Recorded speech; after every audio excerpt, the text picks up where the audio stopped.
We have, Anthony. We shouldn't be surprised by that, as we've mentioned, because we are still about 3.5 to 4 days out. We would expect shifts, and we've seen yet another shift. This just came in. The main headline has not changed, and that is this Category 5 hurricane is still expected to be a catastrophic hurricane when it makes ashore. But again, the shift has gone a little more back to the west. That's bad news. Could be bad news. I'm going to emphasize could because I suspect we'll continue to see shifts.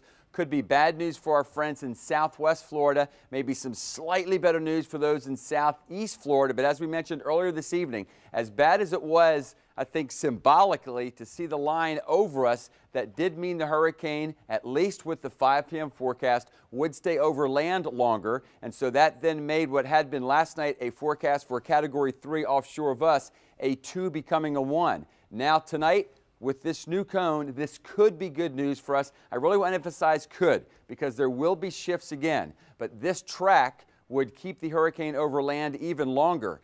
Notice the forecast here for Monday afternoon. Now that's a tropical storm over Valdosta.